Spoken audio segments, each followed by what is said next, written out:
McCarthyism. That's the nothing personal word of the day, as shocking as that may sound, on Tuesday, 9/9/25.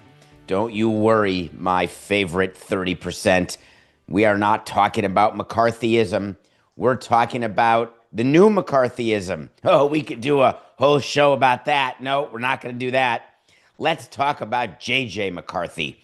Let's talk about the first Monday Night Football game of the season, week 1 last night. That's 2 in a row for all those with measurable bags under your eyes.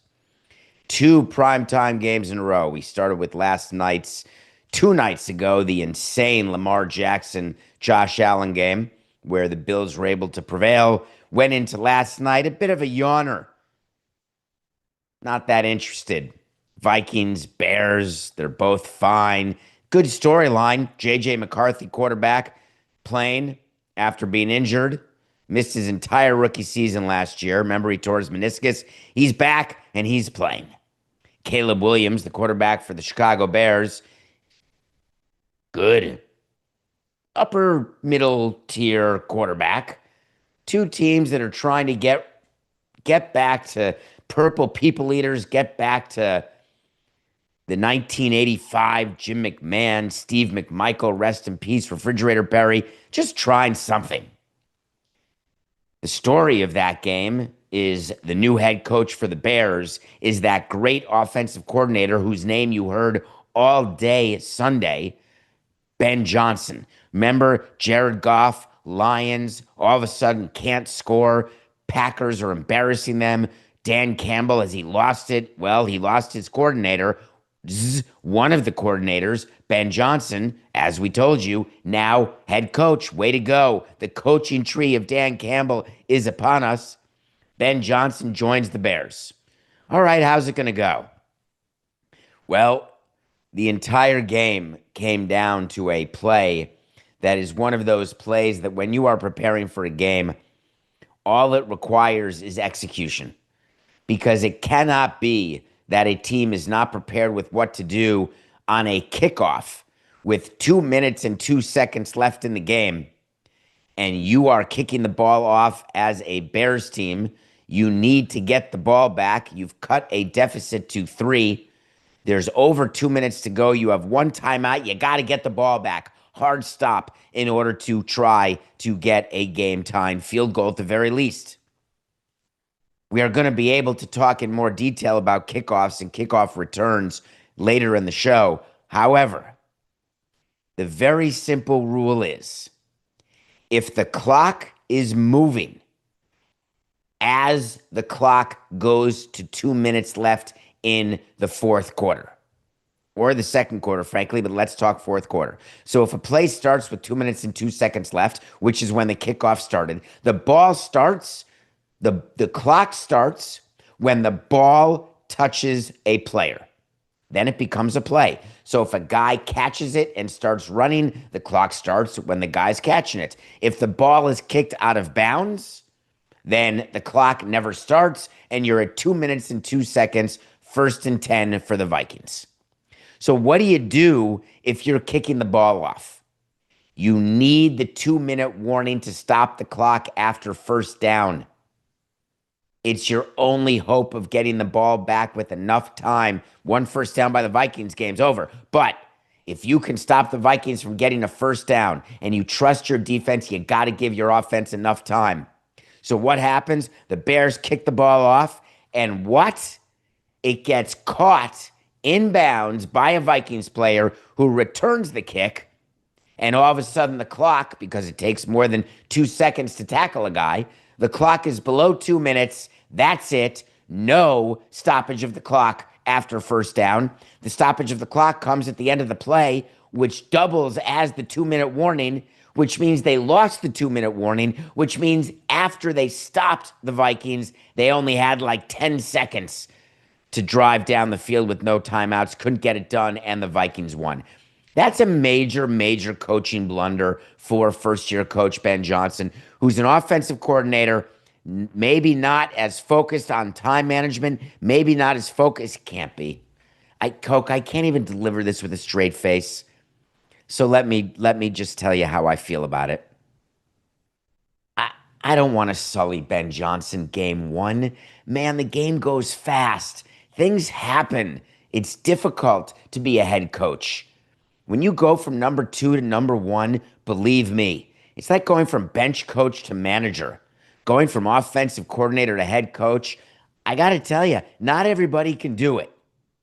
There are many people who are good where they are and they've attained the maximum position that their ability allows. We've seen it time and time again with head coaches who come from the assistant ranks who just don't make it. Now, they're damn fine assistant coaches, and they end up going back to be damn fine assistant coaches. But when it's you who's being looked at for leadership, for answers, for having gamed out every scenario, the players, the staff, they are looking to you, period. So you plan. You write out scenarios. I remember writing out scenarios with Joe Girardi, with Freddie Gonzalez, first-time managers. You're just talking through all the different things that can happen during the course of a game, knowing that you add to the list every single day. Things happen during the course of a game. God, I never had a lefty up with a man on second and third with 2 outs. They both start running inexplicably with under 2 strikes. Do I step off the rubber? Do I throw to third to get the out? Do I throw home? What's the plan? We didn't talk about that one too much. Not sure I ever saw that one too much. The double steal, including the steal of home, regular, not on a pass ball, not on anything like that. Don't think I've seen it. Can you prepare for everything? Nah, I agree. Probably not. But guess what's not on that list? Kicking the ball off with over 2 minutes to go when you only have 1 timeout and you need the ball back because you're down a score. They certainly talk about what to do on the kickoff. 2 minutes to go, you're down more than 1 score. What do? Onside kick. It's talked about, planned, announced, activated, and more than not, fails. Is it possible? Is it remotely possible that Ben Johnson forgot about this? It all happened too fast after the field goal. They were excited, down 3, ready to rock, ready to roll. I don't know. I'll tell you one thing. Coach O'Donnell of the Minnesota Vikings, he was on it. If you go online, which you don't have to, I'll talk about it here. If you're watching on Nothing Personal, what did I call him? What is his name? It's O'Connell, not O'Donnell. Was I thinking of the Pittsburgh Pirates quarterback, Neil O'Donnell? I guess maybe I was, unless that's not his name. Pittsburgh Steelers quarterback. Are you okay, Coca? I said Pittsburgh Steelers quarterback Neil O'Donnell and Minnesota Vikings coach O'Connell. I think. Okay, anyway. Nothing Personal with David Samson YouTube channel. You can hit the button to subscribe, and you can watch us not have the money to get highlights of the game. So I'm not showing you highlights on YouTube. It's just my mug with our background. But what I can describe to you, if you're listening to this as a podcast, is very simple.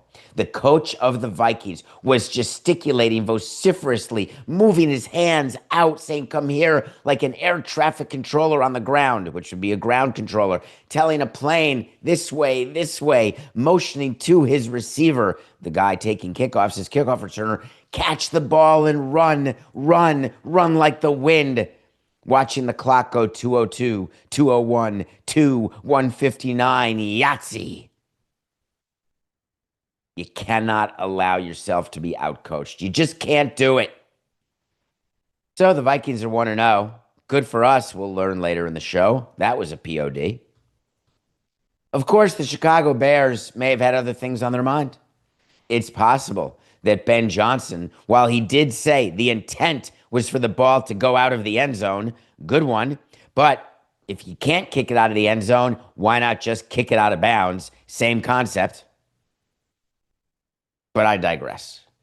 I don't believe Ben Johnson was distracted by anything else going on around the Bears. You got one job to do, man. Coach the team. That's it. New stadium, I'll worry about that. My name is Kevin Warren, and I'm the team president of the Bears, and I promise you that we are getting a new stadium.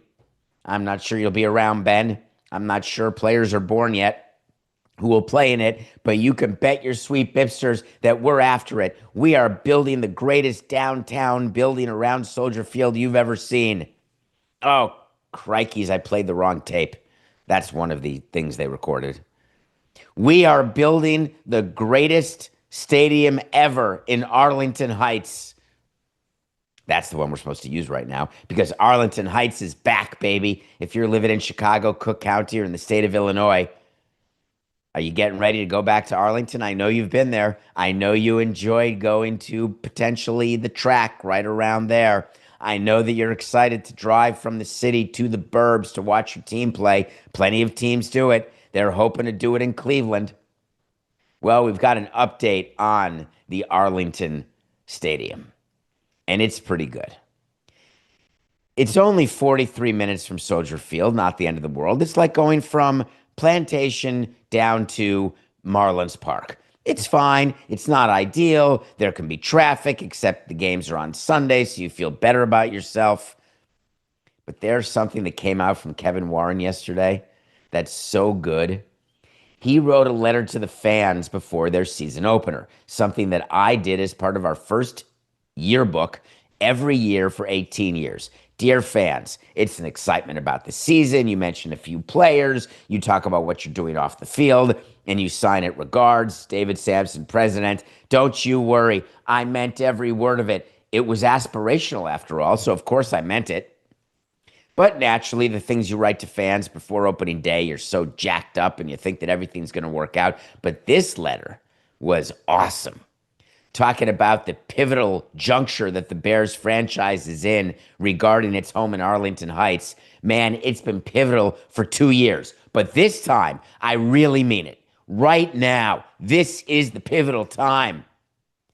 And then Kevin Warren went out of his way to fool the audience and to trick his fans, and I won't allow it.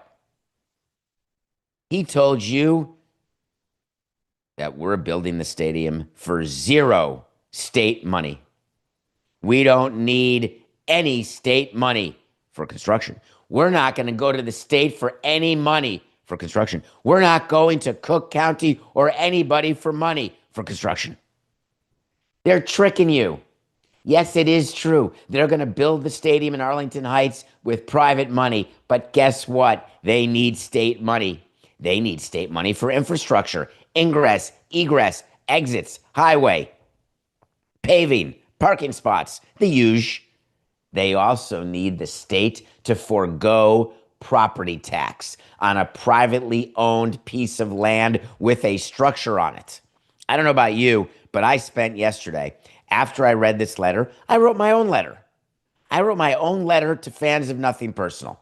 I haven't released it yet, but I'd like to, and I may one day. My letter said, "Dear fans of Nothing Personal, we are going to continue to give you 2 hours a day, 5 days a week, and we're going to do it at no cost to you. But we need to be in touch with Metalark because we need equipment paid for. If we don't get that, we may not be able to give you your 10 hours a week for free." Think about the idiocy of it. Dollars are fungible. I can tell you that I don't need money from the state for construction, except to do the whole development, the entire project. The construction of the stadium is only part of the cost.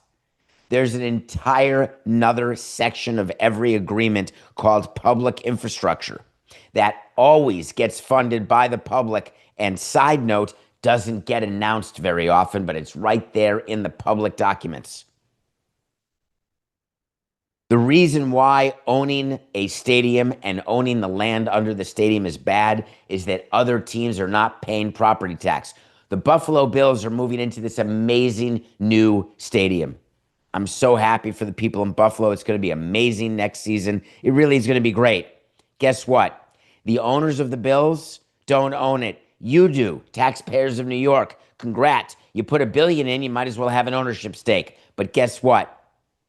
What it means is that you're the owner in name only.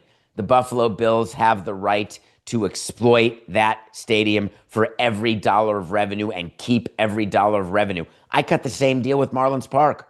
We don't want to own the land. You own the land. Because if you own the land, there's a special little law that says any government-owned land doesn't pay property tax. Amazing. Why would I want to own the land and pay property tax? That cuts into my margins. That would mean I have to increase tickets by even more, to the point where I don't know that the supply-demand economics would rule the day anymore. So the Bears are being tricky. They want this Arlington Heights deal to come through. They want the mixed development to come through. That's why they bought all the land. But they'll only do it if they are guaranteed an amount from the state of what their property tax will be. And believe me, that equation will include zero property tax from the acres of the stadium, with a reduced property tax of all of the other infrastructure they're building, all of which would be subject to regular property tax. So when you're writing this letter and you're trying to get people excited, man, it's a fixed roof and we're going to be surrounded by other stuff that you're going to love. We're going to get, this is the great one, we're going to get Super Bowls because the owners want to go to Chicago in February. Don't you kid yourself. Don't you kid yourself. The yachts will look great in the frozen green Chicago River, but that's fine.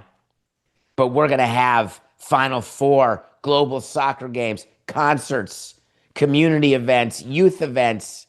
My God, they're listing things as though they're going to run some sort of Hudson Yards, Chelsea Piers situation. It's going to be amazing. Does it sound familiar?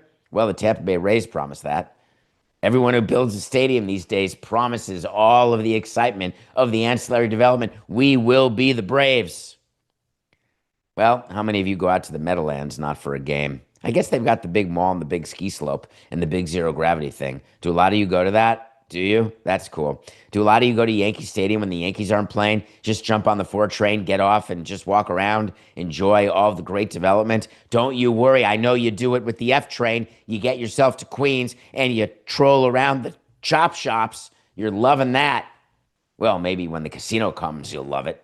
But currently, not a lot of love. Not a lot of activity on non-game days, and the Mets attendance is outstanding. The Bills will sell out every game, one a week, scheduling all that extra stuff. It's a bunch of horse hockey. But the reason why we put it in the letter is that we want you to buy it. Buy the dream. Buy the vision. We'll have renderings that show concerts and stage layouts. We'll do architectural drawings of where the stage will be, where the GA seats will be, and we'll give you one concert a year if we're lucky. If we're lucky. Don't you worry. We will have spots in the ballpark all set out for youth and community events. Yeah, just you wait. Don't go in that suite. Don't touch the field. You may not see the clubhouse. I think you know what my point is. My point is that there's a whole lot of promising that comes. And when you send a letter like this, are you trying to get your fans to get all excited about Arlington Heights so they call the representatives in the state and try to get something accomplished for you that you have not been able to accomplish yourself? Is that your plan? Maybe it is. Maybe it is, and maybe it isn't. What I do know is that the Bears sending out that letter on a day when they could not find a way to victory that clearly they had and should have won. I think Bears fans are probably more excited about the Bears season or more upset about what happened last night than really reading deeply into Kevin Warren's letter. But that's what you have me for. Today is Tuesday, Coca. Am I right about that? That means we are roughly 24 and a half hours away from hour 2 on Wednesday, which is a So You Want to Talk to Samson Wednesday. So take a look at your screen. Right now, get on the horn. Give me a call. Leave a message. It's an actual number with actual voicemail, and your voice and name could actually appear on the show tomorrow. Second hour, 631-377-4869. Get your phone out. Get your notes app out. That number again for So You Want to Talk to Samson is 631-377-4869. We've been doing it since June 4th. It's over 3 months now, and your voicemails are awesome. They keep us going. I believe, Coca, that there's only about 20% of us now who are going to understand this next topic. And you may think, why would I talk about something that 80% of the people won't understand? And the answer is my show. Do you remember the Mattel Electronics handheld football game where you could only run and not pass? And it was with your thumbs and you're going up and down and you're moving it's dashes. Literally, the players are dashes. They're flashing dashes. And you're moving them around trying to score. And do you remember that sound? Because that sound on a turnover on downs is a sound that has been with me my entire life. I started playing this game. That was an exaggeration. It's been with me for over 50 years. I started playing that Mattel Electronics game when I was young, and I would play it for hours and hours. And that sound is, that is the sound on turnover. There is a song that sound appears in that became my favorite song as a 10 or 11-year-old. It's by a band called Supertramp. The song is called The Logical Song. If you don't know it, go search The Logical Song and play the song all the way through. There are certain noises in the song as part of the song that is one of the best songs ever written or performed, and you will hear the sound that comes from the Mattel Electronics football running game. And that song is by a band called Supertramp. And Rick Davies, the lead singer of Supertramp, died in East Hampton, and it was announced yesterday. I would say that you know me well enough after 1,352 episodes, which is what we're in now. The mortality issue, the death issue, I got plenty of it. Plenty of stuff to be unpacked and worked out at a nice hourly rate for several people. But when my loves of music, Supertramp Breakfast to America is maybe the best album track to track. There's not one down part of the album. To me, Breakfast in America and Rumors are the two albums I think of, maybe Meatloaf, Bad Out of Hell, where there's not one bad song. No throwaways, no B-side unclassics. And as my musical taste, which stays the same as I get older, that means the people get older, and I think about them passing away all the time. Supertramp is like a level 1B for me. God forbid a Billy Joel or a Bruce Springsteen or a Bruce Hornsby or an Elvis Costello. Anyway, rest in peace, Rick Davies, and I just want to thank you because there's not a day that goes by. There's not a day that goes by when my running playlist or my relax playlist or my sleep playlist or my car playlist or my plane playlist, all of them have Supertramp on it. I got stuff wrong, something very wrong I wanted to revisit. I do not like when I'm accused of saying something with no accountability. Someone did that recently, which bothered me greatly. I can't remember who it was because it was someone who had like 2 followers with a bunch of numbers in the name, but someone said something and I paid attention to it because you and I, we have an amazing relationship, totally codependent, and I'm thankful and appreciative. But yes, not everything I say is right. It's called corrections. And then there are opinions I have on things that turn out wrong. That's normal.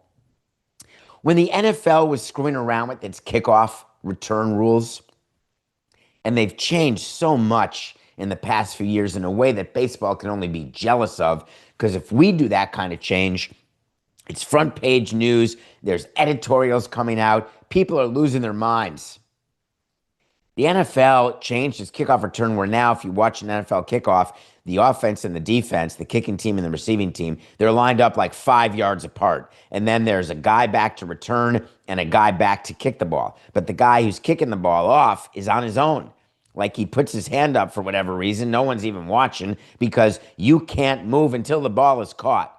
And I thought that these new rules would be done in order to stop kickoff returns, because I thought the NFL was too worried about injuries that happen when grown men are flying down a field with reckless abandonment, looking for anyone to hit they can find, and hoping one of the guys they hit has the ball, it gets dislodged, you get the recovery, we don't need another hero, everything's great.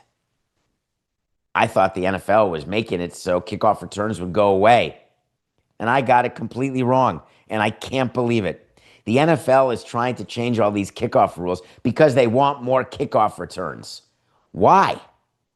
Why would they want more of a play where injuries are going to happen, even though they've proven that they've studied all these kickoff returns and the rate of injury is way less, yada, yada, yada? I don't know. It just feels that way. But the NFL had a rule change recently, like starting this year, where they say they want to make the game more exciting for fans. That's fantastic. But it's had an immediate impact.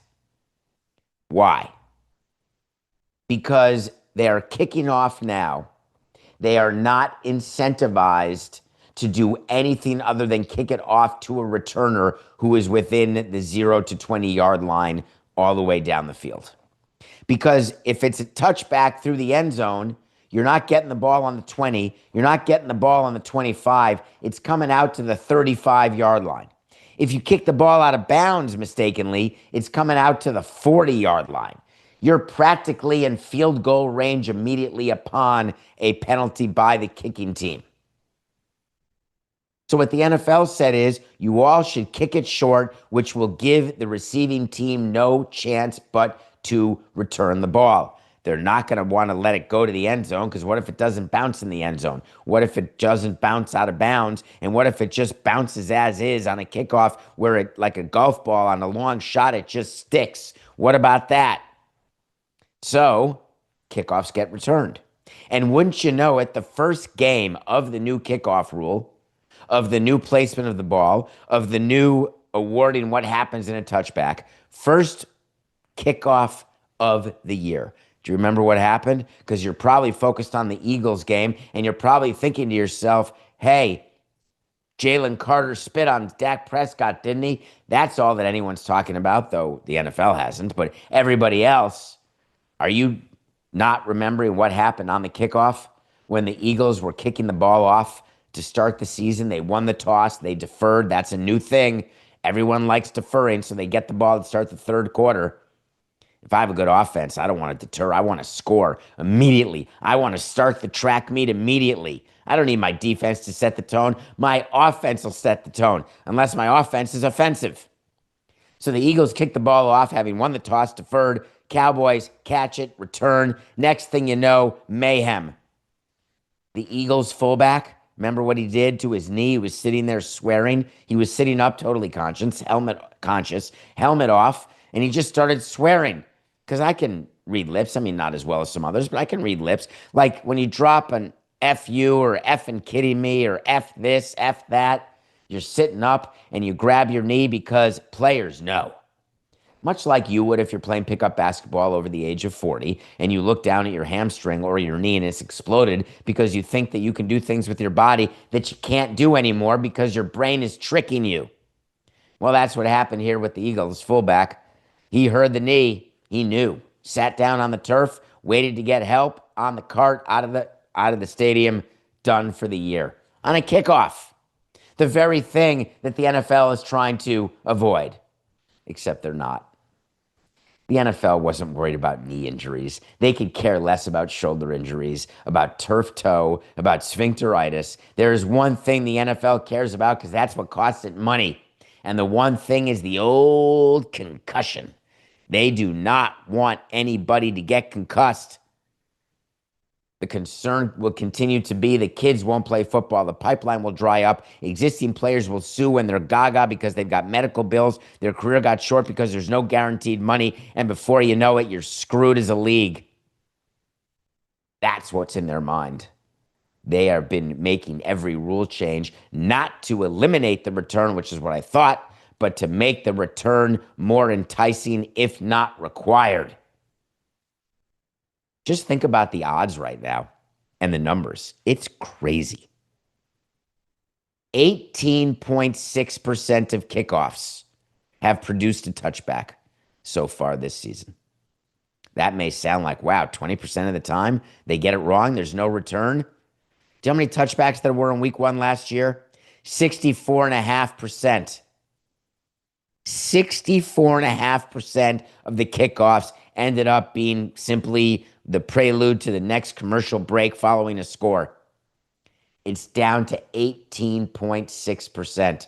I would have to assume that they feel amazingly happy about themselves, having accomplished what they wanted to accomplish, and they are going to assume, head in the sand, the Eagles fullback, it's fine. It was just a knee. It was just a knee. He'll be back in 12 to 18 months. No problem. How about the review, Coca?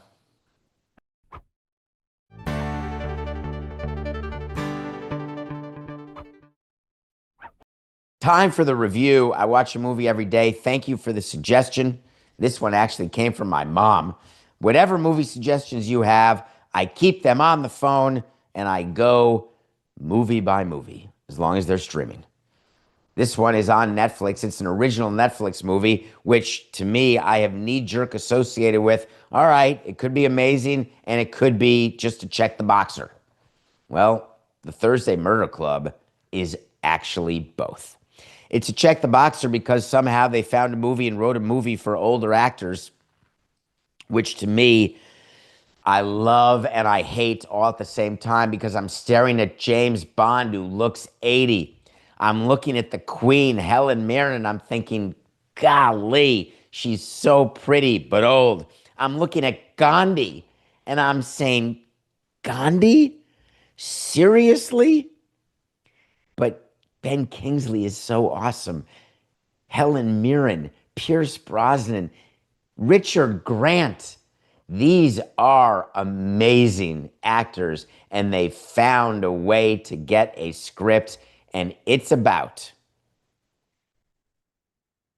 not like Mobland, where Pierce Brosnan and Helen Mirren are starring together. This one is about a bunch of people in a nursing home who start a Thursday night club investigating murders like Steve Martin, Marty Short, What's with Old People Doing True Crime. But there's no Selena Gomez. Season 5 is coming out like this month. But somehow they're investigating crimes and they get to the bottom of it, Scooby-Doo style, and they find out what they're doing, except Helen Mirren may have some experience, she may not. There may be some help that's given, there may be not. There may be amazing side characters and supporting characters, whether it's the police, the constable, whether it's other people in the nursing home, the daughter. I absolutely loved it. Now, it's based on books that I haven't read, hadn't heard of, so to me, this was all new to me. And so when it's suggested to me with that sort of cast, I'm going to watch it. And guess what? I wasn't disappointed. I would call it a plane movie because it's an amazing way if you're stuck on a plane or you're in traffic and you're the passenger, not the driver, obviously. I would not skip a live sporting event to watch the Thursday Murder Club. I didn't need to watch it other than I was asked to, and other than I totally enjoyed it, and other than the fact that in the middle of the night, the West Coast games are done. The Dodgers had given up their no-hitter already, so that was it. It was time. I watched it, loved it. Thursday Murder Club. Today I'm going to watch the new Spike Lee joint. Cannot wait for that. It's on Apple TV Plus. It is with Denzel Washington and ASAP Rocky. And I may have gotten a heads up from a friend of the show that they appear in this movie. I can't confirm it or deny it because I haven't watched it, but it's in New York. So I would assume the team that gets involved is the Yankees and not the Mets, based on the knowledge of who got the cameo from Who Called Me. But there's a little mystery there that I will call on Pierce Brosnan to try to discover before I review the movie tomorrow. So watch if you can, highest to lowest, by tomorrow. I'm giving up on Tua, and I want to explain why. We covered it yesterday, the Dolphins being the worst team in football. We covered the fact that Tua and Mike McDaniel struggle when they're together, when Tua's not hurt. We covered the fact that Mike McDaniel is no longer a shiny new object. He is now a rusted, rumpled mess who will eventually, unfortunately, lose his job. There's something that happens when a team loses the way the Dolphins lose. What the media does is they're out there looking for blood. And I'm not impugning any of our local columnists, but what I am saying is that when the Dolphins show the way they showed yesterday against the Colts, you got to go out there and speak to anyone you can because someone's going to talk. When the ship is falling apart, you can find the rats very easily because they're scurrying. And I don't mean to say that all leaks are rats. I don't mean to say that all rats are leaks. What I mean to say is that there are former players around, some of whom would be too happy to talk about their former team. Well, former Dolphins quarterback is a guy named Xavier Howard. And he was talking to Colts reporters, and he was talking about his former team, and he said something fascinating. He said, we knew Tua gets the ball out pretty quick, and once we take away his first read, I feel like it's panic mode after that, and it showed yesterday. That is the indictment of your $50 million quarterback that Dolphin fans don't want to hear. They don't want to believe that Tua's own teammates knew how mediocre Tua was. You don't want to believe that the reason the Dolphin seasons have gone bad the last few decades has nothing to do with the GM or the coach. It has nothing to do with the quality of the player. It has to do with bad luck. Now, I don't really understand how you'd have bad luck that many years in a row, but I digress. When you bought a team in 08, 09 and you haven't won a playoff game, and you've spent enough money to be at the upper echelon of the cap year after year after year, and you've made your locker room so nice, you'd expect at least a playoff win, one playoff win. The Dolphins have zero, but they found their path to success when they drafted Tua out of Alabama. They didn't have to tank for Tua because he didn't go 1-1, but they thought they finally had figured out their post-Dan Marino quarterback. The problem is Tua's been hurt. The problem is Tua has been less than effective when not hurt. The problem is you've got a GM who's been there for so long. He is the longest standing general manager who has not won a playoff game. He's been the general manager for over 9 years without a playoff win. There is no other general manager who gets to keep his job without winning in the playoffs. Unless you work for Steve Ross, the man, the irony of this statement, the man who has the ultimate loyalty. I'm sure everyone at Related can relate to that. Total loyalty, total engagement by Steve Ross. I love you, man, and you're staying through hell and high water. Well, Chris Greer, who's been with the team since 2000. My God, 25 years of crap. But my biggest concern and my bigger concern remains the scouting report on Tua. If that's true, and what Howard just did was let a little secret under the kimono from his time with the Dolphins, let it out. We used to worry about this, Coca, when we traded players, so much so that we'd change our signs. We used to worry all the time when players would be released and sign with another team that they would give away our reports. Did I not say Xavier? I thought I did. I may have pronounced the X as an X. Oh, Xavier. Xavier Howard. I think I got that. Thank you, though, Coca. Coca's there for me with my inability to pronounce. Somebody got on me on at davidsamsonpodcast.com, Coca. Side note, someone got on me in an email, and you can reach me by DM at David P. Samson. There's myriad ways to reach me. I may or may not answer because I may or may not see it. And if I do see it, I may or may not glance through it and then not respond. But I see a lot. Someone said that I pronounced the Suarez wrong. I don't think I did. And is that wrong? Where are you, Sheldon? Is that wrong? I don't think it is. Anyway, I digress. Xavier Howard, what would concern me as a president of a team is we release players all the time. We traded players all the time. We don't want our dirty laundry out there. But what's the first thing we would do when we acquired a player? We'd trade for a player. Hey, Carlos, what's going on there in Houston? How's it going there? What do they got? What do they got? Are they banging anything? Nothing? You sure? Anytime we'd acquire a player from another organization, even a minor leaguer, you're saying, oh, what are they doing about development?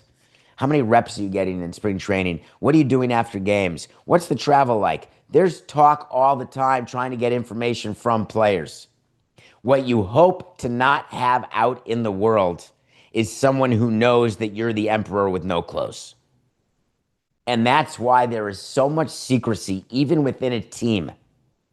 There are times when we would get the wrong information even to our own players because we did not want a competitive disadvantage about a trade we were trying to make or a trade that we were making or a signing that we were trying to make happen.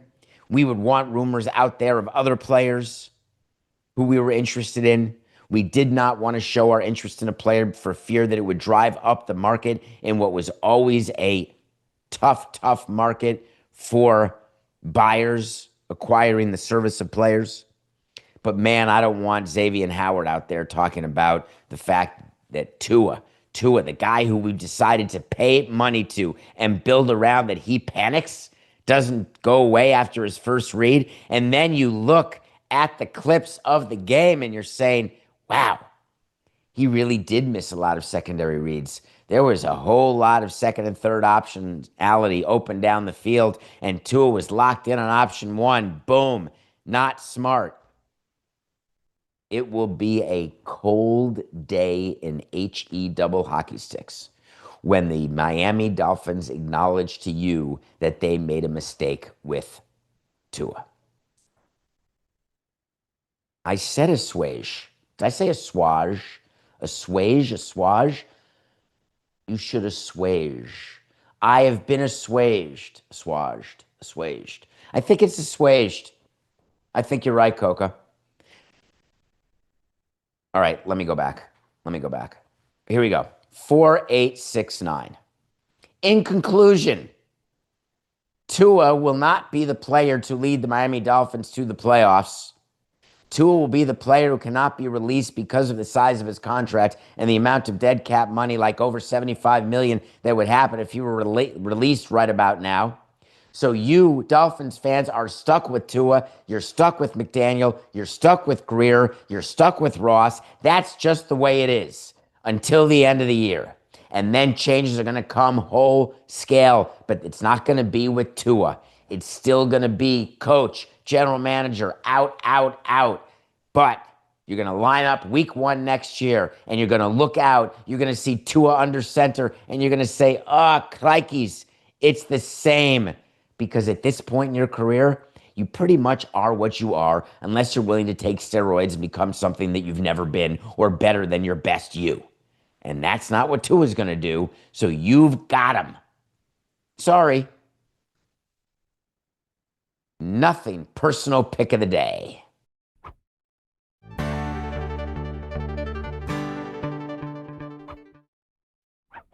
The 2-0 Knights. You gotta love it. I told you that the Mariners would beat the Cardinals. Now, granted, it was minus 224, but whatever. A win's a win. The one that was a little trickier was the Vikings 1.5 over the Bears, where you're entering the fourth quarter thinking to yourself, wow, I am going to get absolutely screwed, and I want to win every football game I pick. We won. Vikings came back. Listen to the beginning of the show. We talked about it. Vikings 1.5 over Bears. We are now 122 and 115. Boom. We got a big game in the National League West. And I don't mean the fact that the Dodgers blew another no-hitter in the ninth inning. That's 2 games in a row, by the way, that the Dodgers had a no-hitter going into the ninth. Both blown. That doesn't happen very often. As a matter of fact, it's never happened in the history of baseball that a team has lost 2 no-hitters in the ninth inning over a 3-game span. It's just never happened. It's so outrageous. Meanwhile, Coca, we're still the first season like in 20 years. There has not been a no-hitter yet this entire season. Well, there's still a couple games left. We're only September 9th. The Dodgers are being chased by the Padres. I could argue they're being chased by the Diamondbacks and the Giants. The Giants are playing better. The division in the NL West, which I thought would, by definition, would be a 2-team race at best.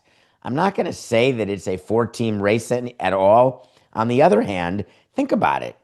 The Giants are 7 games out. The odds of them catching the Dodgers, not great, I grant you, but the Giants are just playing better. They're back to 2 games over 500. The Diamondbacks are back to a game within 500 after all the selling they've done while they've lost 2 in a row. It's pretty fascinating if the Dodgers can't hold on against the irony would be if they get passed not just by the Padres, but somehow the Giants catch them. Very doubtful. However, you've got a game today, and you've got a game with the Diamondbacks and the Giants. You've got Zach Gallen going for the Diamondbacks, their de facto number one starter after injuries, poor performance, and trades, going against Robbie Ray, former Cy Young winner for the Giants. Zach Gallen, a player I know well, is getting 119. He's an underdog against the Giants. I love Zach Gallen as an underdog. So we're taking the Diamondbacks plus 119 over the Giants and Robbie Ray. This segment is for you, Will, and for all the other fantastically happy and excited Giants fans out there. I am very sorry. Now we're talking New York Giants football, not San Francisco Giants baseball. I apologize to be the one to give you the news, but you're stuck with Russell Wilson as your quarterback this coming week. It all was up in the air. Russell Wilson was horrific. Brian Dable, after the game, said, yeah, we're not committed at all to a quarterback next week, which made Jackson Dart's agents call Tommy DeVito's agents and say, yo, how do I take advantage of this? Although my guy's a first-round pick, and when he takes over, it may be forever. Did Giants fans want the quarterback change? Do you think the front office would give up on its offseason acquisition after one bad game? What kind of fool do you believe the Giants brass is? Don't answer that. What kind of fool do you believe I am? Don't answer that unless you're Barbra Streisand and Barry Gibb. My answer is you can't give up after one game. You simply can't. Now, if the Giants lose next week, are they going to give up after week 2? No. It's still too early to go against the veteran that you expected to be better when there was no evidence that would support such a claim at all. There are people coming to the defense of Russell Wilson, which seems to me unnecessary and maybe a bit of overkill. The Giants wide receiver Darius Slayton said, that's the natural thing these days in the sport of football, which is unfortunate. Everybody wants new as soon as they think things aren't going well. The reality is things take time. Not everything is a 9-1-1 situation. We have good coaches. We have a good quarterback in Russell Wilson. It's 1 week. Russ is our starter. He's going to play good ball. And whenever Jackson's time comes, it comes. Wow. A player on a team as the mouthpiece, as the statement giver for a quarterback situation, there is no room in my organization for that. I am not going to have a player carry my water on an issue like that when I know it's me, the front office. I deliver that message. The message, by the way, is right on. Absolute. Love the message. Everything about it. I don't want it coming from a wide receiver, even though people would say, well, it's way better when it comes from players. That means the clubhouse is policing itself. No, that's not what this means. This is a player coming to the defense of a player for a decision that I've got to make, and I don't want to be put in a position where my player says something, and then I do make a change, and now I've got to handle that player and that player's feelings as well. I don't want to do that. I want to make it clear to my players, focus on the next opponent, Cowboys. Focus on the next game. Do not get sucked into media questions about quarterback, cornerback, or halfback or fullback. Just stay on message, stay on point, do your job, period. We have a special hour coming up next that I think you're going to enjoy, and we're going to get to it right after the break.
Welcome back to Nothing Personal. It is Tuesday, September 9th, 2025. It is hour two. And you know that since June, what to associate Tuesday with, second hour, a guest. Now, this guy is hard to track down. He is so busy finding stuff out that he has not forgotten totally the people who were his friends, the little people. We're not the little people. Come on. We got Pablo Torre to stop by to talk about the week that he has had. Welcome back, Pablo. How are you?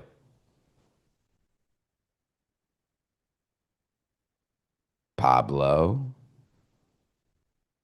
Pablo, Hello. can you hear me? Hello. How are you? Good. I'm never sure when I'm being hacked these days. So it's good to be on with you. Are we live? We are live. This is Amazing. Nothing Okay. Personal. You are live on the Nothing Personal with David Samson YouTube channel. And then we will be on the DraftKings network starting at 8 a.m. every day. So you are everywhere, as you are promoting and talking about the things that you are finding out. And I can't even let a minute go by without talking about your episode last week, not to mention the fact that I was on it, but I was on it. But it was your show, your episode, and you've created quite a storm around Kawhi Leonard and the Los Angeles Clippers. How did you know before we went on air? Because I didn't know squat, as you saw in that episode when you surprised me with crap. But were you surprised at the legs that this story is having? Absolutely. I was in my head trying to triangulate, okay, where is this going to fit into just like the stuff that the algorithm cottons to? And I had this certainly below Jordan Hudson and Bill Belichick, which was like a step change for us when we did that episode on PTFO. That one had lots of sort of like broad appeal characters. It was self-evidently kind of like tabloid in a way that I was self-conscious about, which is its own conversation.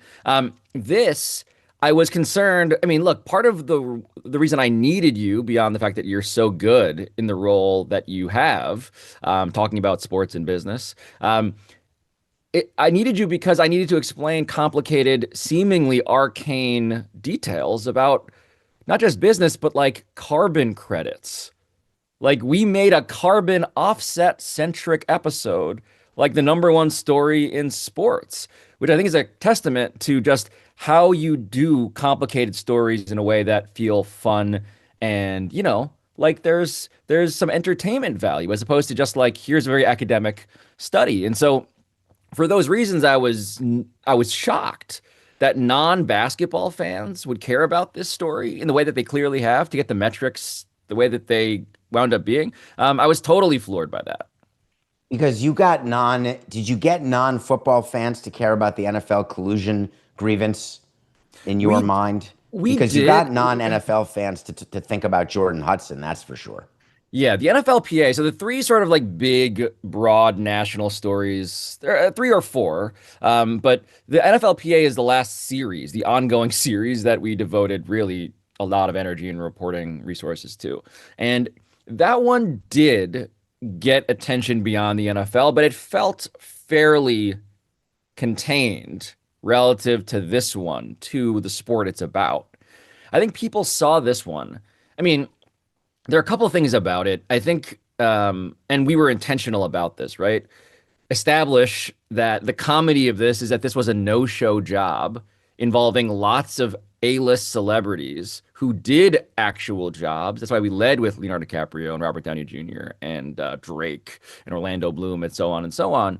So you get that part. And then you're like, here's the one of the 10 richest men in the world, who's the richest owner in all of sports, who is now, and this is where the proof is in this pudding. When Steve Ballmer flies to Bristol, Connecticut to do the ESPN interview in Bristol, he flies to them. The mountain flies to them.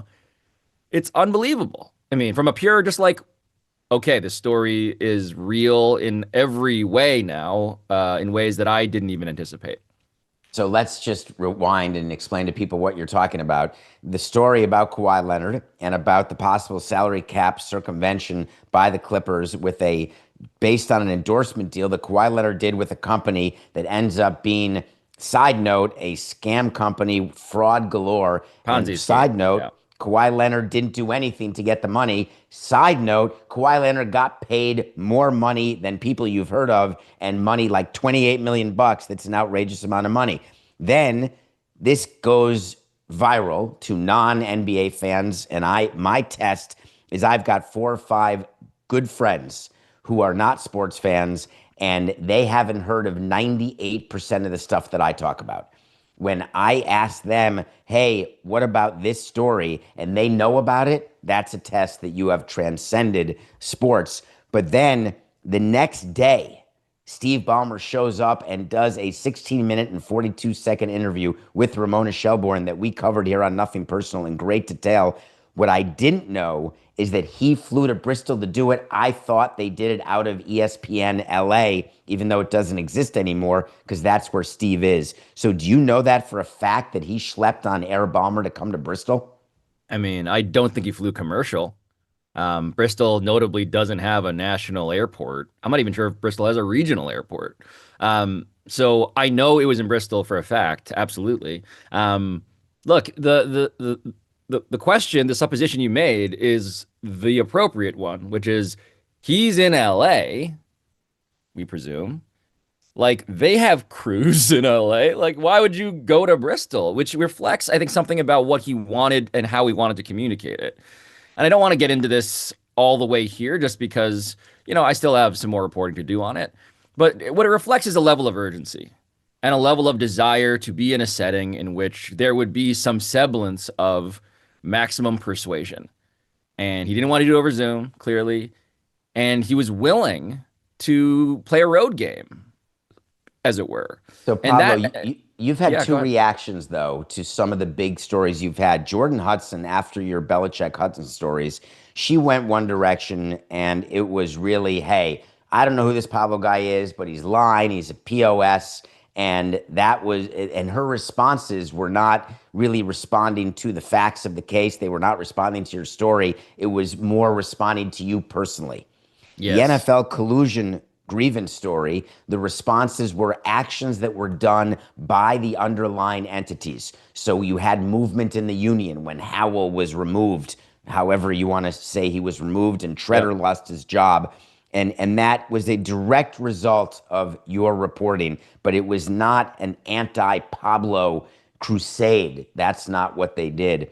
What have you seen after this story? You started with you're worried that your computer's getting hacked.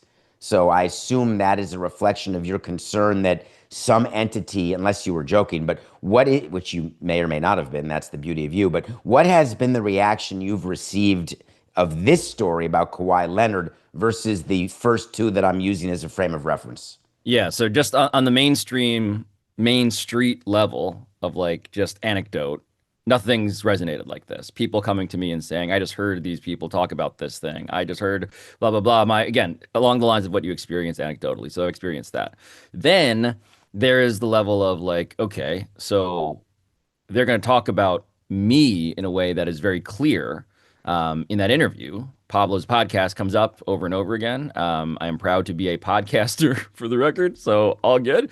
But the thing about this one and how it fits into that through line of like, why am I joking that my computer is being hacked? Why am I now increasingly trying to be on radar, frankly, for strange things happening? Is because and this is serious, whether or not they are happening, I have been just like noticing some things.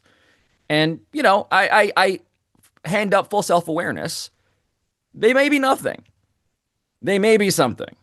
And I'm not saying that they're Steve Ballmer. I'm saying that this actually started earlier with those other stories, not Jordan Hudson, but with the NFLPA stuff, especially, and then the NBA gambling one. I mean, now we're in the realm, by the way.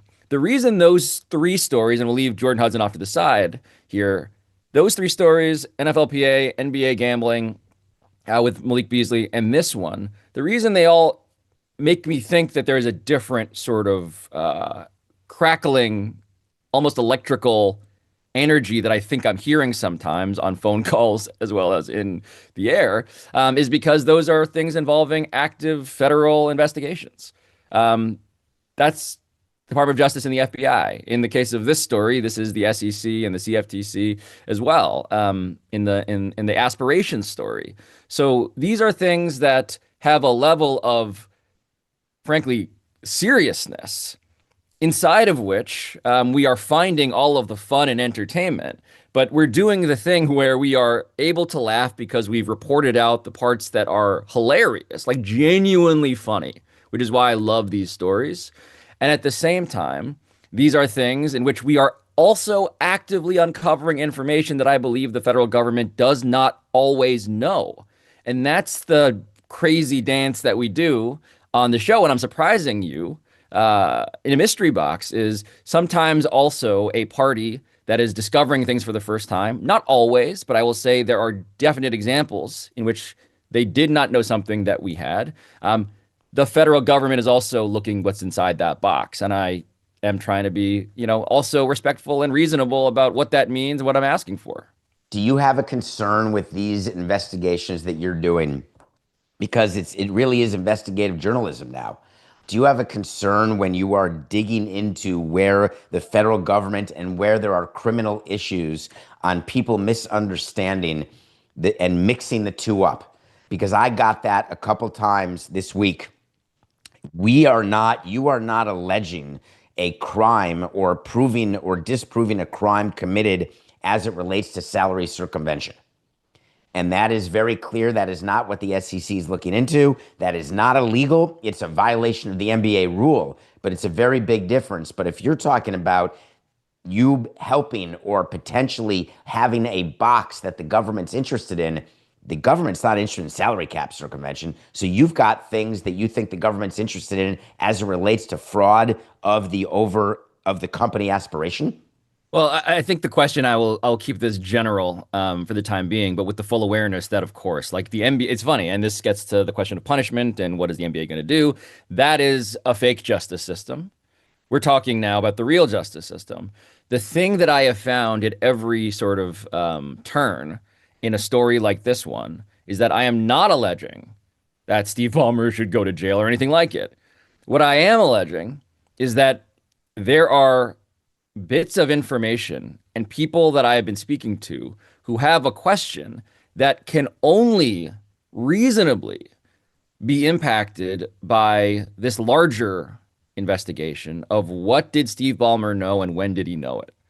And so I'm not saying that he did anything. I am saying that if he has some influence over a company that turns out to be a Ponzi scheme, while also himself being defrauded and a victim of that Ponzi scheme, which per my reporting seems clear to me that he was in fact victimized by Joe Sandberg, who has pled guilty to wire fraud and is currently, in the justice system in ways that you can go and see and look up. I think that's true.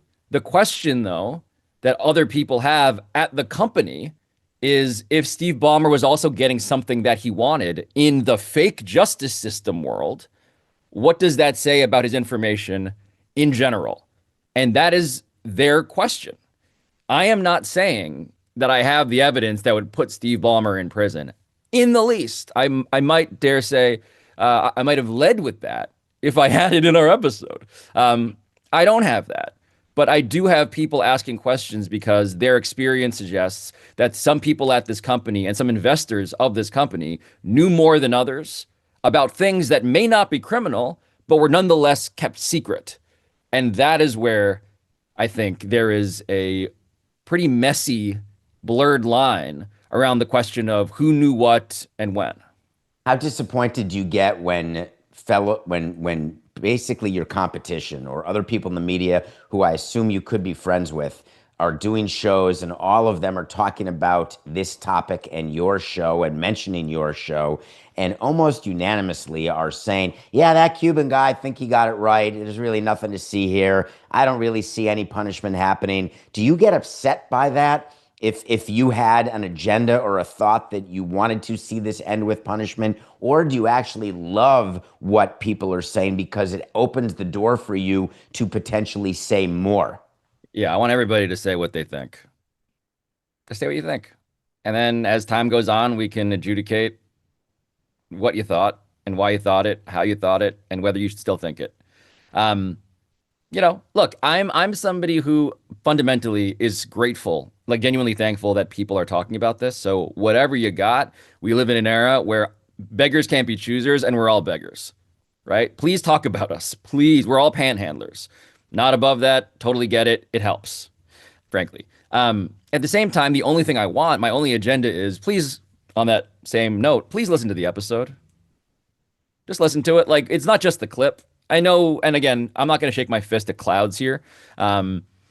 Just listen to the episode. Like, the episode is an hour and 20 minutes long, and it's meticulously crafted in all the ways that involve flying Amin Al Hassan into New York and bringing David Samson in and surprising them, but also giving us time in studio. And this is the other funny thing, and the dance we do, in which I understand why maybe it's not always clear, just on this specific point, that we are kind of like chat show, talking head style live reacting, but we tape for a lot longer than we air.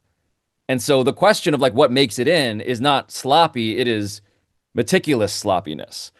And so just know that if it makes it in, it made it in for a reason, right? These are edited. It made it in for a reason. So please watch the episode, because I think a lot of questions that I get frustrated by, I believe at least, get answered in the episode, almost always. And so whenever someone doesn't seem to reflect that they watched it, I'm like, that's the least you can do if you're going to talk about it. Now, also understand, an hour and 20 minutes is a long ass time. So I get it. To get to my next sort of like just frustration, I guess, if now I may reveal that I have some of them. The frustration I have is if you didn't do reporting on this, but you're speaking very confidently and you're showing your ass and you may not realize it, just know that it's obvious to people who did do the reporting, you know?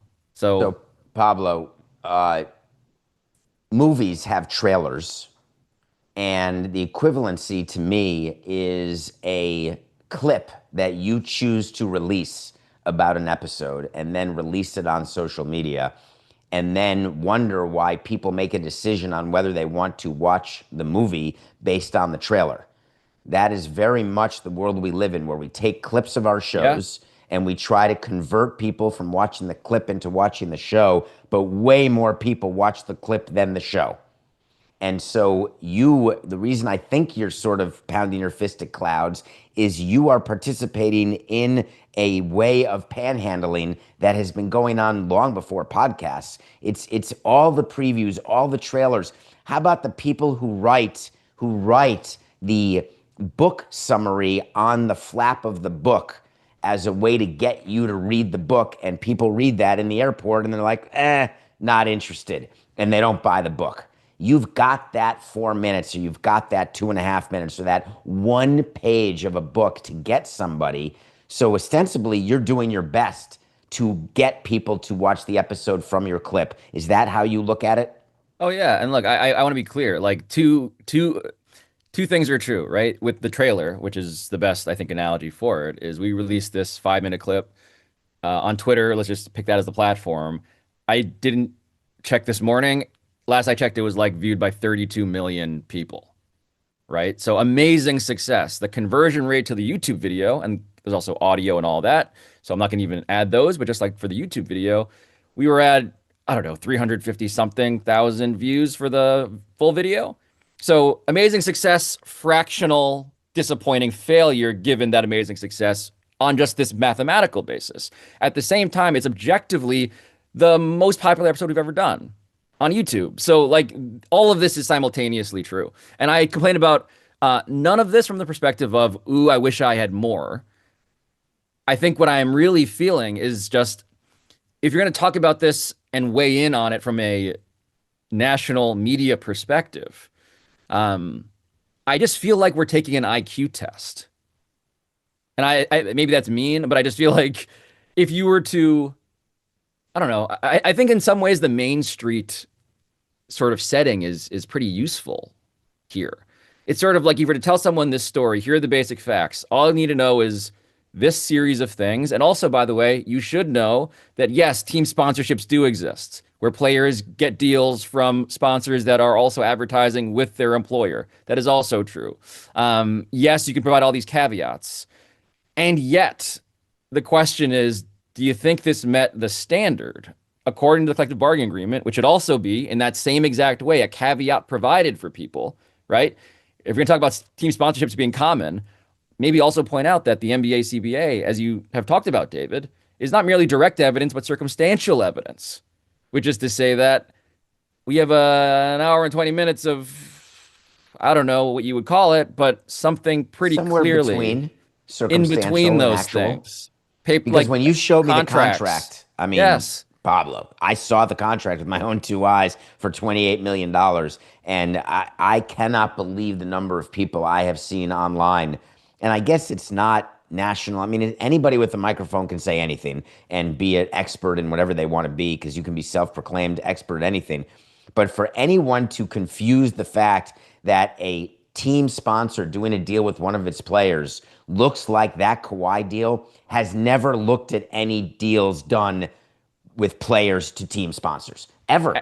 There's never been a deal like this one. No, never. And by the way, this is like bigger than his New Balance contract, I am told. You know, just a sense of like scale, multiples bigger than any equivalent kind of deal in that genre.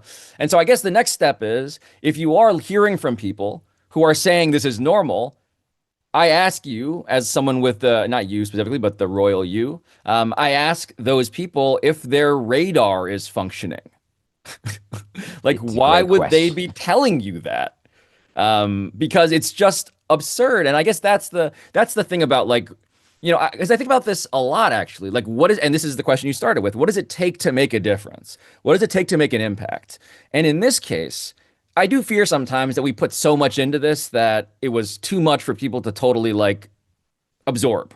I think in some ways it's also a function of just like memory and the internet and the way that everything is fleeting, right? It's all constantly disappearing. But the question of circumstantial evidence as a concept is like, ooh, here are some suspicious things that happened that suggest that another suspicious thing happened. I got over 3,000 pages of documents, including the contract that was signed and executed, as well as 7 sources who worked at the company. But bank statements, all that stuff. Like, the obtaining of the documents, I just think we are, if you're going to call that all circumstantial, and maybe it's not direct in the Glenn Taylor, you know, Joe Smith way, in which there's a contract that basically says Glenn's secret contract for Joe Smith, and it's signed. You know, I just also wonder if people realize that the basic minimum threshold of not even competence, but like a pulse, if you're trying to get away with this, is to not write it down like that.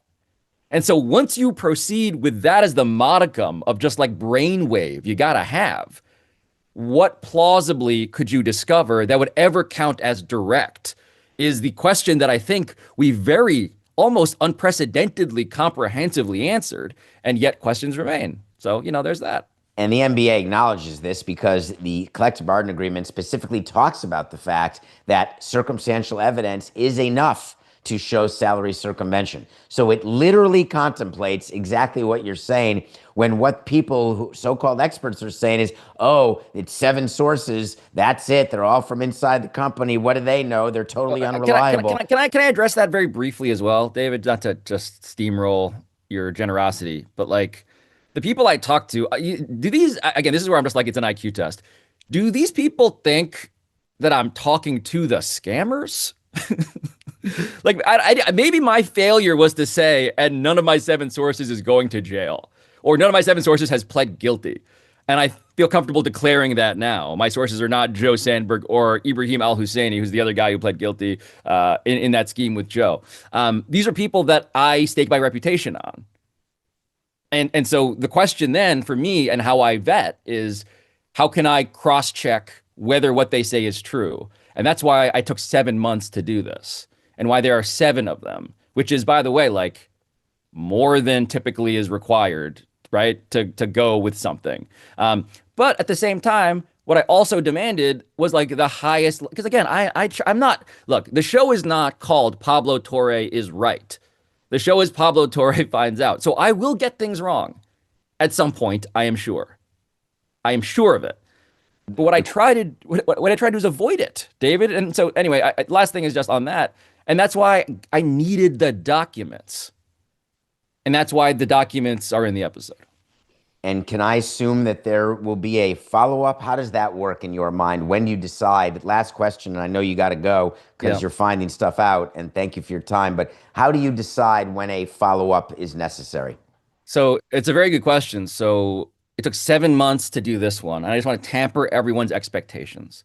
It took 7 months to cross the threshold of publishing. Now, Mark Cuban gets on Twitter and he wants to have an argument. The reason I respond to that in minutes, and we published that on the Friday after we put that one, episode one, on Wednesday, is because relatedly, I'd spent 7 months reporting and understanding the story. I would love to talk about what we had reported on Wednesday with anybody in Eddie's setting under any amount of spotlight that you got. I mean, frankly, I just assume that people will not care about this at some point. At the moment, I'm the world's foremost expert on this topic, and it is fleeting as well. So in the meantime, if you want to talk about it, let me know. The next thing, though, what I will simply say is that these things require an amount of diligence and time. And I just think that if and when I do a follow up, just know that we'll have met every standard of scrutiny and fact checking and legal vetting before we release it. And so, I don't want people to expect. We released an episode today that was an interview, which I loved, with the greatest streaker of all time. I love this guy, Mark Roberts. That was today's episode. Yeah, we got to do other stuff too. So I just want to temper expectations while also clearly admit, of course, I'm still interested in this story and there's more to discover. So tune in to Pablo Torre Finds Out. You can get it wherever you get your podcasts. You can go to its own YouTube channel. He is doing things, as Dan Le Batard likes to say, that no one else is doing. I say it very differently. He's doing things that everybody else is trying to do but not able to do. Pablo Torre, my friend and a friend of the show, thank you for your time. I'm available, and I have no sources that are telling me anything, so I can't imagine if I'm of use to you, but I'd like to be. David, the reason you keep on popping up on my show is that you are the one. I mean, and this is maybe an insult the way I'm going to say it. You're one of the most useful people I've ever met. So thank you. See you later, Pablo. Goodbye. That's a good one, Coca. I am one of the most useful people. Now, of course, one of the derivatives of that is being used. I wonder whether or not that is what he meant, but I will have time to ask him because I guess once you're used again, used, and used until it's done. I want to talk about the NFL, a story that Pablo is not finding out about because we found out just by reading. When people die, do you remember all the death conversations that we have on Nothing Personal? I do. I've got this mortality thing, this Peter Pan thing. You know that. One thing that you've learned about teams, there's a succession plan. You know, like Logan Roy and who's going to be the successor, and they did a whole season about it. Is it going to be Culkin? Is it going to be Jeremy Strong? Is it going to be Alan Ruck? Could it be the husband of Sarah Snook? I have no idea why I'm blanking on character names right now, but not on actor names. That's sort of funny. All of that said, in the real world, the succession plan is approved by the sport you're in. Baseball has a succession plan in the event of catastrophic illness or incapacitation of a control person. Who's next? You have to have it. The NFL has had multiple issues with this, and I don't know why, since they require succession plans too. Think about the Indianapolis Colts with Jim Irsay dropping dead at 65. 3 kids took over, one CEO, one of them was running up and down the sideline, remember? Like calling plays and listening to the earphones. You may remember that.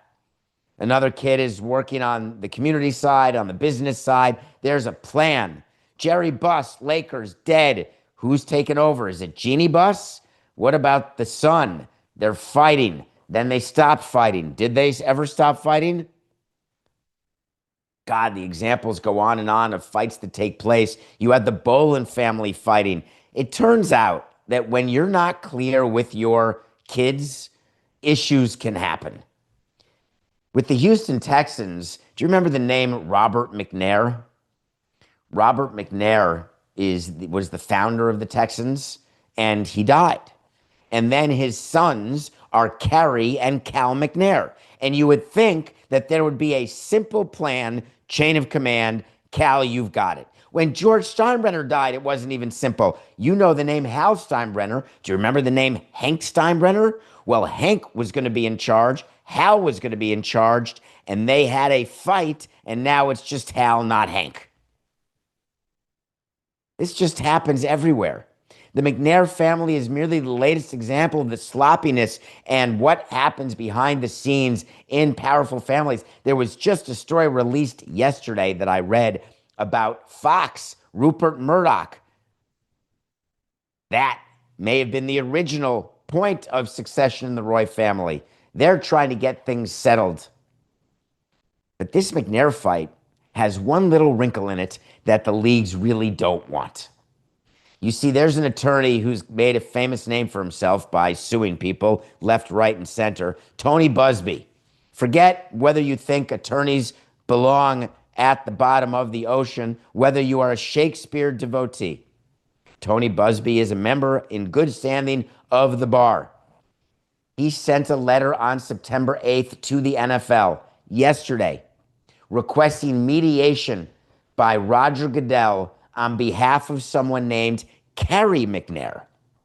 Carrie McNair may be a name you don't recognize, but Carrie McNair is the brother of Cal McNair. Robert named his kids Carrie and Cal. The 21 other sons, I don't know what they were named. But Carrie and Cal had a plan. The plan was Cal's running the team. Cal is the control person recognized by the NFL, the governor, if you will. Carrie wanted the job. Carrie's upset. Carrie is now suing his brother Cal, saying, you unfairly made it so I am eunuched, neutered. I have no power. But the thing is, Tony Buzbee upped the ante, and he's not just impugning the behavior of Cal McNair, the brother. He's going after the NFL. He is claiming that the NFL was part of this plot by Cal McNair to freeze out his brother, Carrie McNair. Because Cal McNair actually sent a letter to Carrie McNair way back in early 2024, basically saying, sorry, see you later. You're no longer working for the Texans. And frankly, we don't want you a part of any of our family business. Bye-bye. What Carrie McNair is saying is, that seems unfair, what Cal did to me. But Carrie is also saying that the NFL colluded with Cal in order to harm Carrie. The NFL worked with Cal McNair to make sure Carrie McNair was put out of a job, was put out of even thinking about becoming the control person.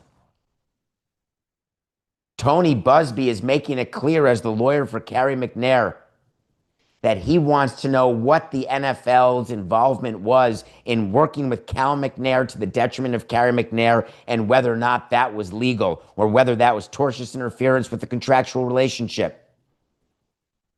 Does this story sound familiar to you at all? Does this story remind you of the Seidler family with the San Diego Padres? Peter Seidler dies. Now the brothers and the ex-wife are fighting over who should be in control of the Padres, and the ex-wife lost.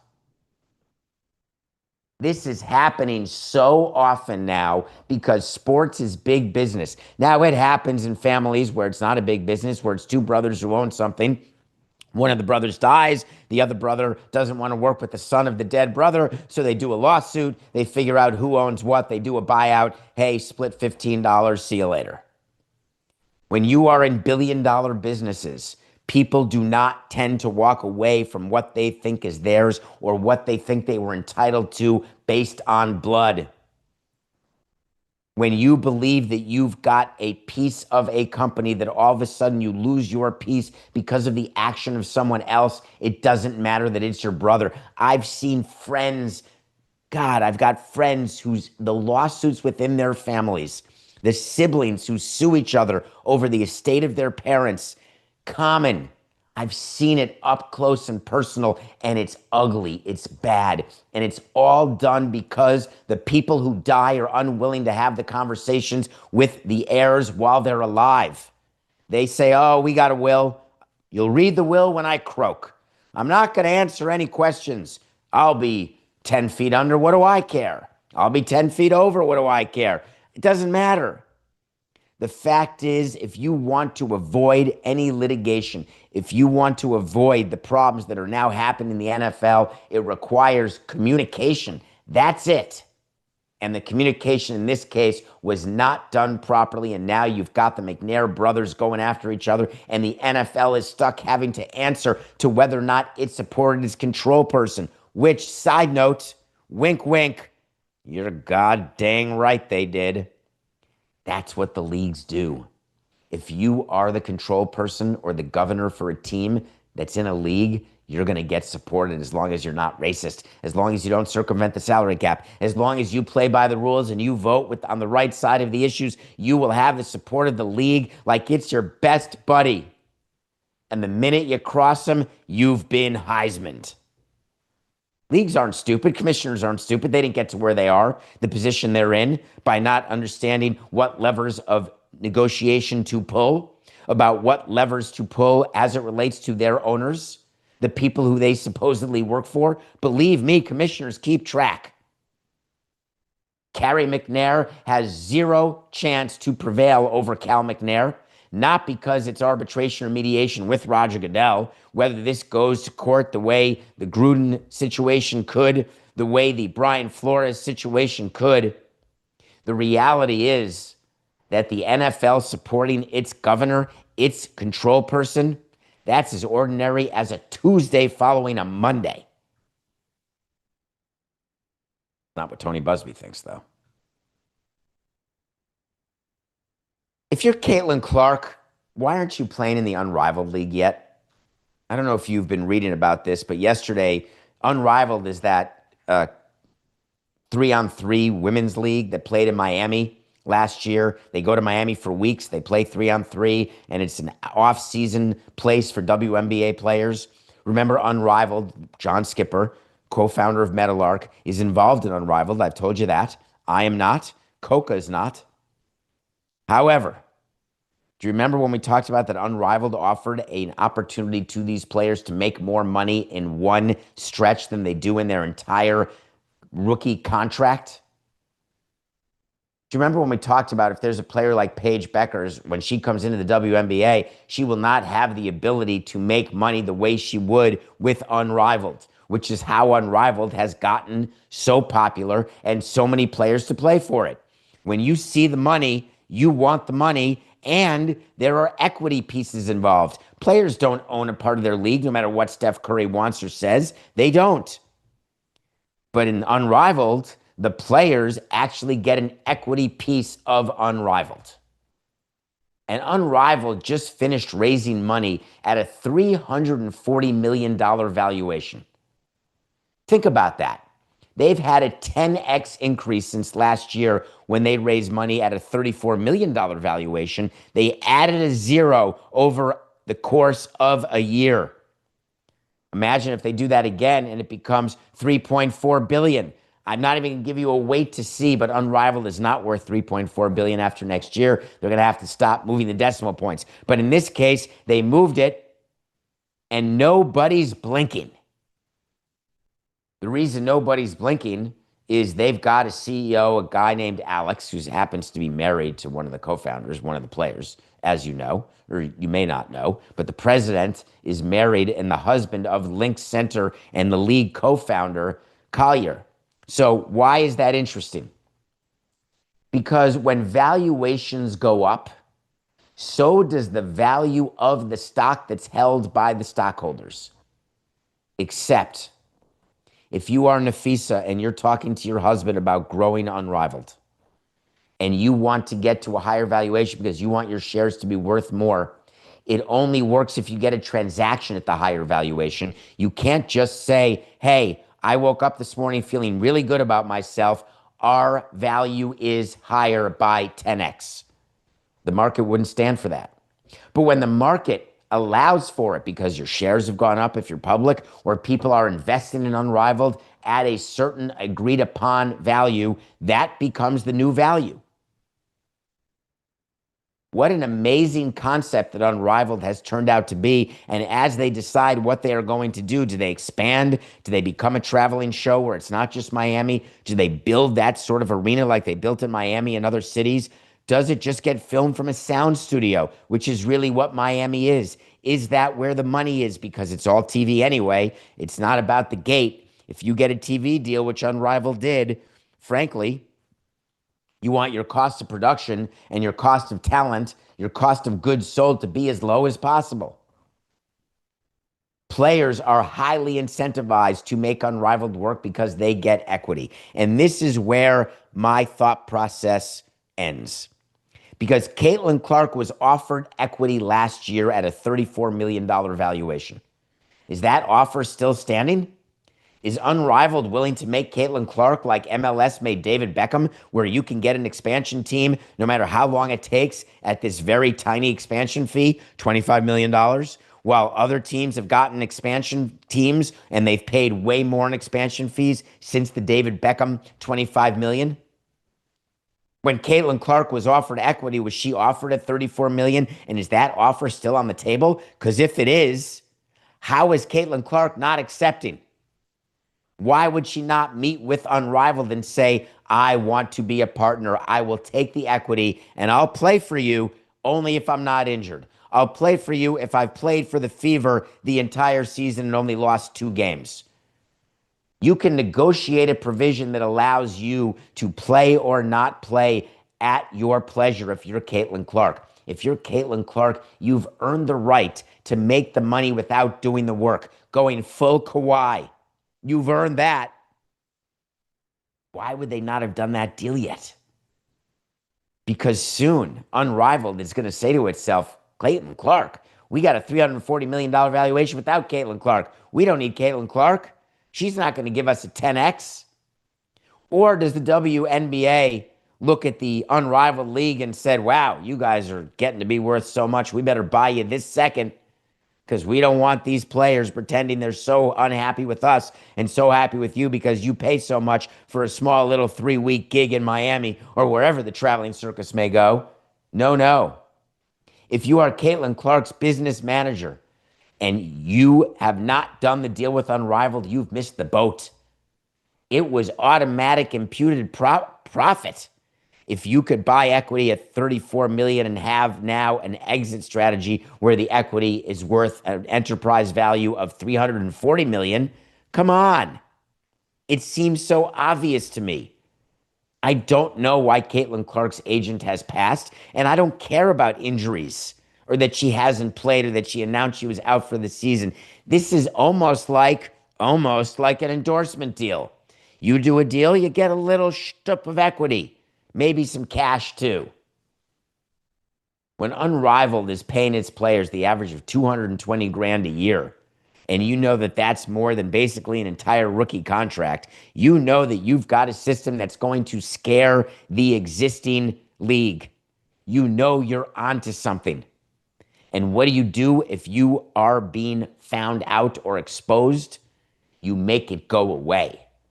If you're an investor of Unrivaled, your best exit strategy is the WNBA buying you. Whether they disband you or not, you're an equity holder. You are going to get a premium because the WNBA is so highly incentivized to ignore the league, but knowing they can't ignore it, to get rid of the league.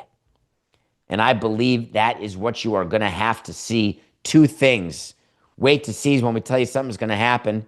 If it does, fine. If it doesn't, fine. Caitlin Clark will not play in Unrivaled this offseason. That's my official wait to see. She's been hurt. She hasn't played. If I'm the CBA, the union for the WNBA, if I am the GM owner of the Indiana Fever, I am not letting my best player prove health in the Unrivaled League, which is our rival. Not allowing it, even though she could certainly use the reps. Caitlin Clark will not play in Unrivaled. I've got a second wait to see. Caitlin Clark will do a deal with Unrivaled at this round of valuation. They're not going to wait for another 10x, which may or may never come. Caitlin Clark's people will negotiate with Unrivaled, and she will get a piece of Unrivaled at a number that is well below the market value, the supposed market value given investments that have come in. Caitlin Clark will do a deal. That's my second official wait to see. Caitlin Clark will not play, but she will get equity in Unrivaled. Wait to see. We do cover wait to sees that are right and that are wrong. We revisit. 1 week ago today, folks, 1 week ago, we had a wait to see about Suarez. Remember the MLS player for Inter Miami who spit on the staffer of the Seattle Sounders? And after it happened, I said to you very clearly, the MLS will suspend Suarez. To me, that was, I don't know, the easiest wait to see of all time. Now, it did take MLS a week. Maybe that's why there's been no action with the NFL or the Eagles and Jalen Carter and his spitting on Dak Prescott. Doesn't matter to do the investigation that Dak may have spit first. Jalen spit at Dak Prescott. You don't hear me asking whether the Seattle Sounders staff may have been in the face of Suarez and had a little spitullo that caused the response spit. Don't care. MLS suspended the guy for 3 games, including a rematch against the Sounders, side note. 3 games. Where are you on that, Coca? I think that's weak. 6 League Cup games, fine. 3 MLS games for spitting? I keep wondering if Suarez were not on Inter Miami and Don Garber had not absolutely gone awry with Inter Miami and its owners. They hadn't gone through the issue over the All-Star game with Inter Miami where they had to suspend Lionel Messi for a game. I don't believe for 1 second that if Suarez were not on Inter Miami, the punishment would have been lighter, harder. I believe the punishment would be the punishment, and Don Garber and MLS have to make it that way. They've got to treat Inter Miami the same. Hard stop. They've got to treat every player on Inter Miami the same. Hard stop. If you've got behavior that's unacceptable and is likely to lead to a suspension, you don't do it because of who the player is or who the team is, you've lost the league. And I don't mean to overstate it. But if MLS, that's why it was such an easy wait to see. If MLS had not suspended Suarez, that would have been it. Now, the fact that they only gave him 3 games, it sort of makes me laugh. Their view was it happened in the League's Cup. The League's Cup put the hammer down, 6 games, big whoop. But MLS, that's just his other job. The problem is it's not true because Inter Miami was representing MLS in the League's Cup. Inter Miami is a member of MLS. MLS not only needed to have privity to this to suspend, which they did and then did, they needed to act like this happened in an MLS game. They needed to come down in a way that they would have consistently come down on a player who right in the middle of a Sounders Inter Miami game that is not League Cup, where there is an action against a staffer, you have no choice but to come out way stronger. The fact that Major League Soccer suspended him for 3 games is a joke, a pittance. You've got to match. You've got to match what League Cup did. When there are only 9 games left in the MLS regular season, suspend him for 6 games of that. Match what League Cup did. Why? Because you are giving the message to the players, not only are we going to go after you, if you're Inter Miami, we don't care what color your uniform is. There is a certain amount of behavior that we will not accept. Hard stop. When you are inconsistent with player discipline, believe me, it creates more havoc than you'd expect. 6 games it should have been, and that's just business. We'll be back tomorrow live. This is nothing personal.